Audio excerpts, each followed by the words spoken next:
President Trump has done something no other president has done since the creation of the modern state of Israel 68 years ago. He's officially recognizing Jerusalem as the capital of Israel, and he's moving the U.S. Embassy there from Tel Aviv. CBN News White House correspondent Jennifer Wishon brings us that story. By recognizing Jerusalem as the capital of Israel and moving the U.S. Embassy there, President Donald Trump has secured his place in history and demonstrated another reason why Americans elected an outsider not beholden to tradition. We cannot solve our problems by making the same failed assumptions and repeating the same failed strategies of the past. After decades of failed peace negotiations and a continuation of violence, President Trump says it's time to do something different. It is time to officially recognize Jerusalem as the capital of Israel. For decades, Democrats and Republicans running for president dangled the promise of recognizing Jerusalem, only to fail to follow through once in office. President Trump delivered. He says he's just acknowledging reality, that Jerusalem has been Israel's capital for decades, and kicking off a new strategy for peace while reaffirming that the U.S. would support a two-state solution if that's what both sides agreed to.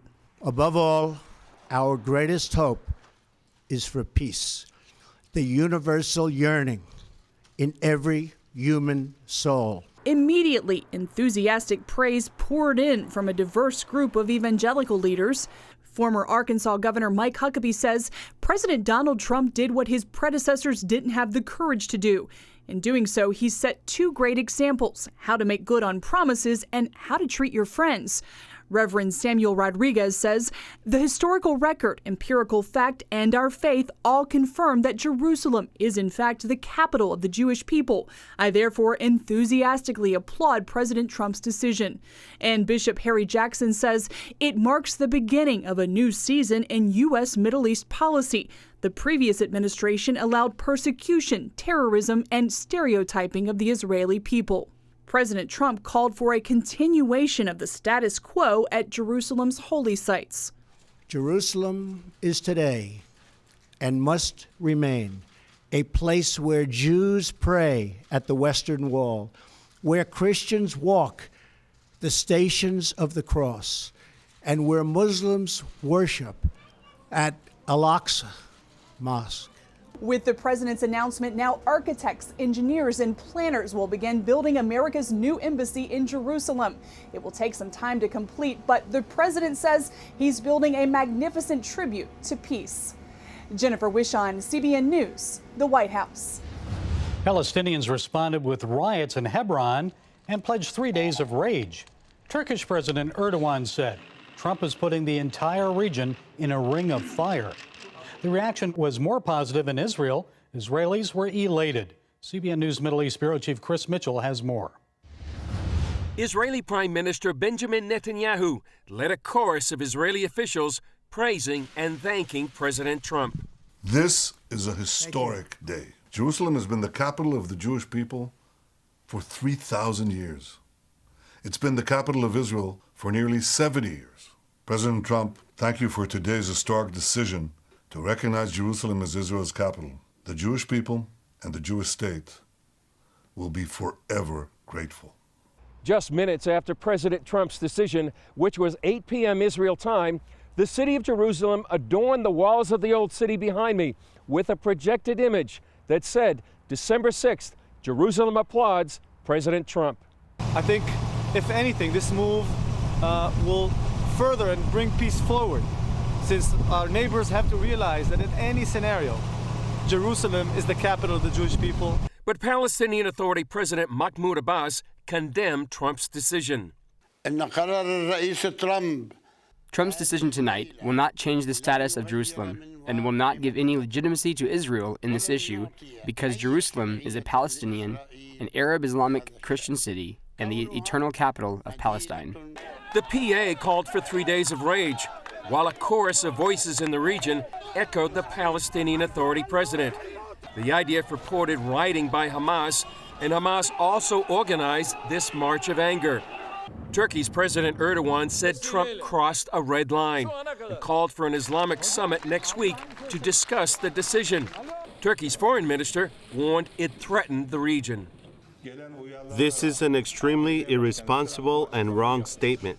Not only do we not accept this statement, we strongly condemn it because this kind of statement endangers the region's stability and security. Yet many evangelicals applauded the decision. Mike Evans of the Friends of Zion Museum in Jerusalem unfurled a banner that says, "God bless Trump from Jerusalem, D.C., David's capital, to Washington, D.C."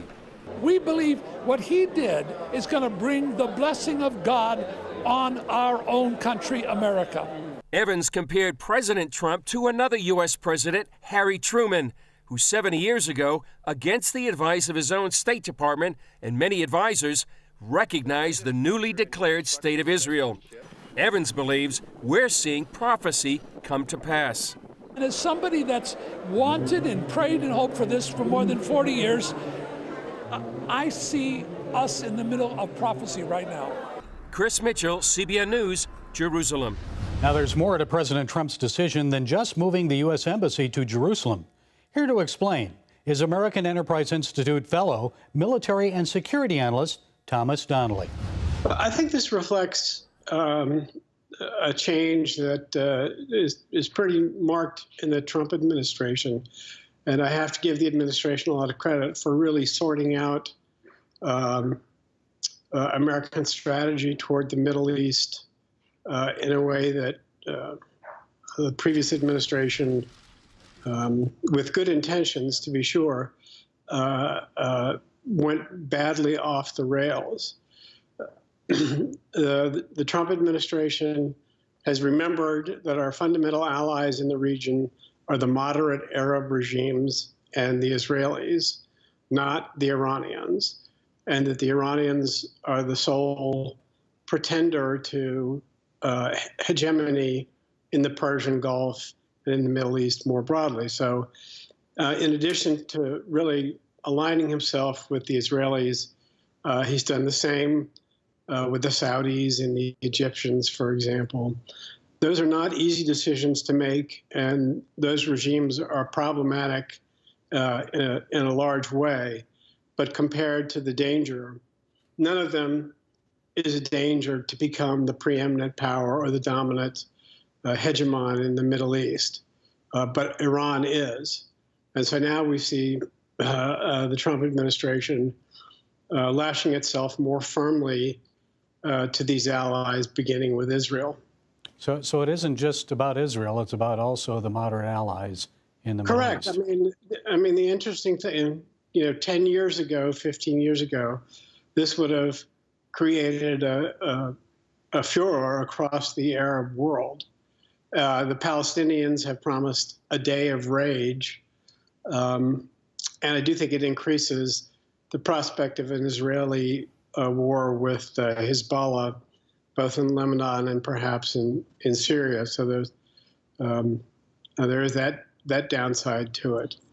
But if there's ever to be stability in the Middle East, and in particular, if we are to contain and roll back Iranian influence, it can only be through a closer alliance with the Israelis and the moderate Arab states. And you're not going to see a huge outcry in the streets of Riyadh or Cairo the way you would, again, like 10 years ago or so. These moderate Arab regimes understand both the threat from Iran and have made a kind of quiet peace with Israel, and in fact have a good deal of strategic and intelligence sharing going on between them.